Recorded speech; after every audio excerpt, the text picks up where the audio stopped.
We are on high frequency now. And from this point, we also have the option to select the low one. This one is the bottom, highlighted by the white line function. And these you see here are targets, small fish. Similar to cartography, the most crucial menu option on the Fishfinder is the one that displays information moving from the bottom towards the top of the screen. Here we can select our source. We also have the DFF3 here, which is a 3 kilowatt sounder. The visualization mode, which includes single frequency, dual frequency, and bottom lock settings. The marker, the zoom. Let's look at bottom lock, for example. By using this setting, we emphasize only the initial 10 meters closest to the seabed, while the right side is the classic Fishfinder. I am only looking with the low frequency right now.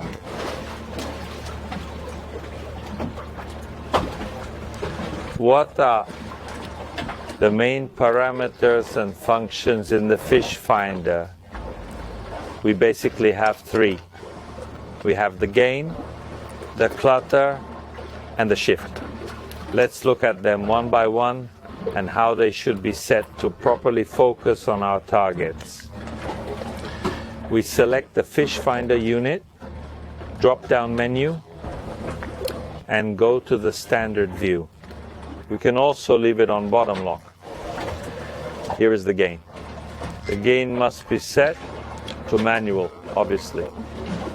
Let's click it. At this moment, the gain is set to 82. If we lower it, as you see, all the targets change color and become a lighter color. Later, we'll also talk about the color palette, which is truly essential in these specific scenarios for improving the visibility of targets and the seabed. Once we have established the correct gain level, we need to hit done. Very good. This white line we mentioned is this one. I'll show it to you here too. Overlay white border. I have the ability to select the thickness. My recommendation is to always keep it set to 2 because it's thin enough and doesn't get in the way. You can see it clearly here. However, if you wish to make it even more prominent, let's test it. Let's go to overlay, set it to 4, for example. And now our white line becomes even more marked. The second parameter after the gain is the clutter setting. LF clutter. LF is an abbreviation for low frequency, meaning low frequency. It's set to 27 now. I advise keeping the clutter mostly for all standard technique types. Unless we are doing something very specific, keep it between 10 and 35. Let's see what happens when we adjust it. Watch this. If I drop the clutter, the interference increases a bit. In this case, the gain is quite low and this target is still clearly visible. But if I go to raise the gain, for example, so you can see the effect even better. Let's pull it up a bit. There we go. And I'll act on the clutter again. Take a bit. You see it removes some interference. I need it to highlight specific targets.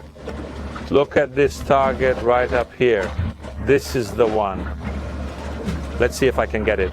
There it is. Increasing the clutter allows me to eliminate the fainter signals, and this effect is distinct from what the gain does. For squid, it's crucial to use clutter correctly because I use it to narrow the color band. Anyone who follows my videos knows what I'm talking about. There is a difference between gain and clutter. It's very clear there. I reduce the color range and bring the target into sharper focus. So with a clutter between 10-15 or 10 to 15 and 20-30, let's say, I find the perfect color scale for squid. Let's look at something else. I want to point out one more thing. This is the representation of the bottom. Please do not make the mistake of thinking that this. Let's clear the history and keep reporting. Don't make the mistake of thinking this is just the bottom under the boat. It's not. This display shows everything our sonar cone hits on the bottom. Sometimes the signal is interrupted here, but the reason is simply due to waves, air bubbles. We are stopped at anchor, and today is quite a windy day, meaning air bubbles occasionally pass beneath the transducer, causing the unit to lose signal. Anyway, this point represents the closest proximity to the Fishfinder, meaning it is likely directly beneath the boat. This area here is the furthest edge of the sonar cone. If I am looking for fish within the water column, a good system is to increase the gain and also increase the clutter a bit. By doing this, I will be able to see fish that are on the outer edge of the cone, not just in the center. I will now demonstrate an example for you. I go up, gain setting, and I increase the gain. Pay attention to what happens down here. Let's increase it. Did you see how this zone opened up? That expansion represents the side view of our transducer, the famous side lobes. Obviously, I get more noise on the screen too. So what do? I go back to adjusting the clutter. And in this case, I'll raise it a little bit.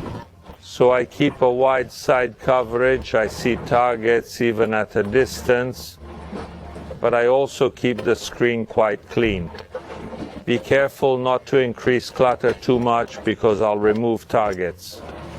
You see that even the most visible targets disappear at a point, even though the gain is very high. So as I told you before, my advice is to keep clutter around 15, 20, max 25. Don't overdo it. And if I really need to look for example, greater amberjack or tuna a bit outside the cone, in this case I can increase it more and increase the gain more.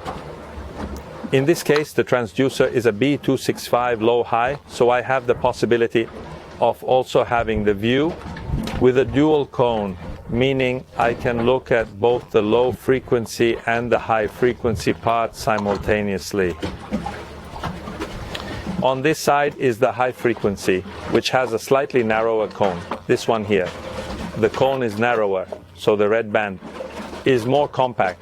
It's narrower for the reason I told you. Being a narrower cone, I see less to the sides. The low frequency. It has a thicker and wider base because this allows me to see farther ahead, further to the right, further to the left, further in front, and further behind. Look also at the bait fish we have under the boat. All the bottoms. This is the difference between the high frequency and the low frequency.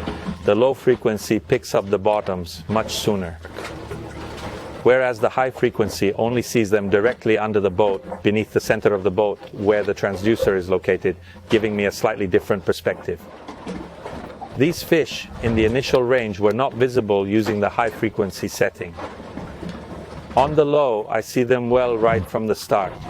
On the high, I only see the section, the precise moment when the fish pass directly under the transducer. Now, I want to briefly discuss the color palettes.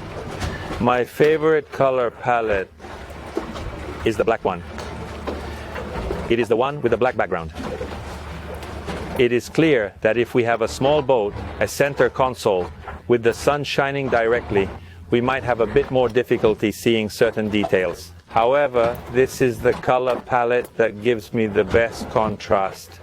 I can spot even tiny targets clearly. Under direct sunlight, it can be utilized. If the sun is really hitting the screen hard, even a white background color can be used. But I want to draw your attention to something. Look at this faint target here, which is light blue. It's very hard to see on a white background. Look how it looks on black instead. It's a totally different story. Light blue on black comes out much better. The red target, the strong signal, shows up clearly on both black and white backgrounds. Let's conduct another test.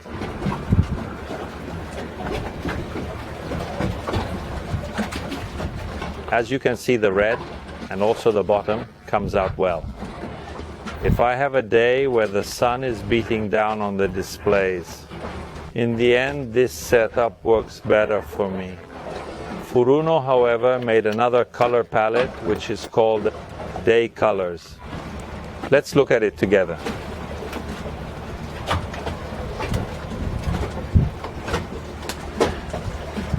This is a hybrid color palette. No more light blue, it has been shifted to dark blue. So it comes out very well even on the white background. The red becomes green. And all the colors ranging from blue to yellow are those that ultimately determine the targets for me. Only the deep red, which identifies the bottom, remains green. I'm not used to this palette and I don't love it because the targets are displayed. Even right now we have bait fish passing under us. Doesn't give me as much info as red targets on a black background, using red targets against a black or white background. But some people might like it, and since fishing must always be a pleasure, if someone wants to, they can certainly use it. One more thing, within the TZT3 we also have automatic modes available. We have manual gain, auto cruise or auto fishing. These modes are very convenient because they automatically configure the machine for both the gain setting and the clutter suppression for the best possible view in the conditions we are in. Let's return to the black palette so that we have already done that. We have already gotten a bit used to these colors and we can better notice the differences. This is fishing mode with auto gain.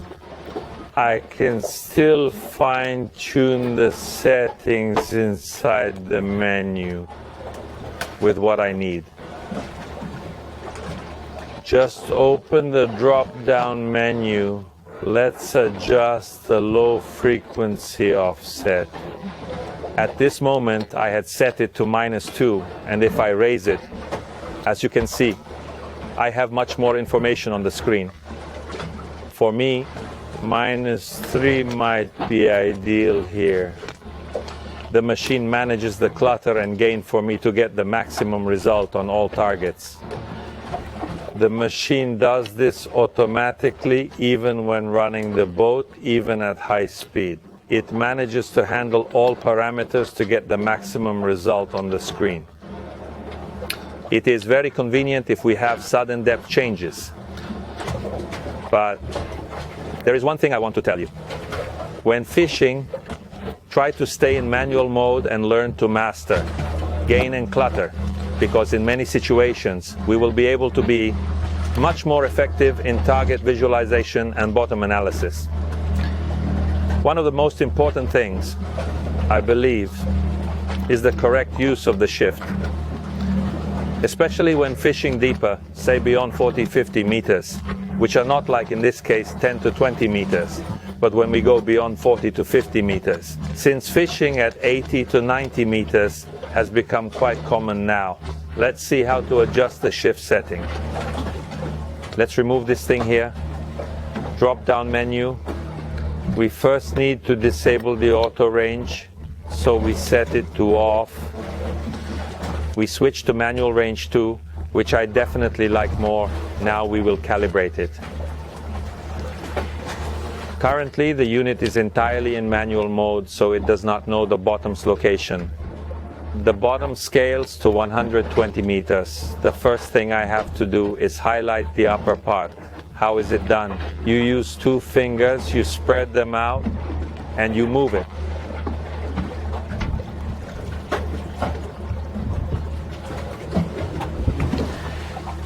The first thing I want to point out to you is that I can manage the two frequencies independently. Right now I have the high frequency with a bottom scale at 120 meters and the low one instead reaching up to 12 meters. This is fundamental. If I am fishing, for example, in deep trolling, I can keep the low frequency that can reach the bottom even at 500 meters, 400 meters, while I use high frequency to focus on the top 20, 30 meters under the boat in order to gain much more sensitivity on the targets located right beneath the boat. Since the unit can independently manage the two frequencies, everything works perfectly. Now I will also tell you what the second bottom is that many people ask me about, because two bottoms are visible. One is the real bottom, the other is the second echo. Now the machine will start to go a bit faster too. Here we are. A decent fish just passed by. Look at the arch. A bit of the arc too. Let's see if we can highlight it a little. Here we are in the low frequency part. Let's reduce some clutter, which is too high right now. There it is. Sadly, this is the maximum we can achieve. The fish was not directly beneath the boat, but slightly offset. We're talking about the shift. As I told you, the screen widens and it moves, the water column. And we aim to position the water column at 1/3 or even 1/4 in relation to the full screen. By doing this, I will achieve the highest definition for the targets, the measurements, and the depth that are most crucial to me. Observe the difference when using the high frequency setting. I have the whole water column from 0 to 13 meters, here from 6 to 12 meters. When we switch to wide view, I will demonstrate that I use approximately 15 meters and adjust them based on the depth. Also to have all the targets the same size and have a reference on the targets. Otherwise, small fish look huge in shallow water and big fish look small in deep water. And gigantic fish that instead look small when they are at high depths. So, the shift is a fundamental thing. Using dual frequency frees us from the constraints of one frequency versus the other, allowing us to analyze and view two windows concurrently. Now I will also set the single frequency. There we go. I still choose low or high frequency here, so I switch to low. As you can see, it is sped up because it is no longer using the dual channel. And as I mentioned earlier, I can use two fingers to change the water column that I want to read. Now we'll talk a moment about the second bottom. Look. This is not a bottom layer beneath the first one, but it is merely the reflection from the water surface. So, the signal hits the bottom, bounces to the surface, returns to the water surface, which reflects it once more, hits again, and returns upwards. Because this process happens twice, the sound, before returning to the transducer, outlines the second bottom. In fact, if the bottom is hard, unlike our current location, we might even be able to see a third bottom return. Look, it is appearing right now. Why do I need this? This is a system that works very well for determining the hardness of the bottom. If the bottom is rock or hard material like gravel, I get a stronger return. If it's sand, the return is weaker. If the bottom is mud, there will be even fewer. If I know where I am at the moment, I set the double or triple bottom return and move across the water area I can identify the hardest areas compared to the softer areas, which are certainly more important and hold more fish than just mud. Obviously, to do this, it is better to be in a calm sea situation, because otherwise we risk causing our fish finder to lose synchronization, and therefore we get these gaps.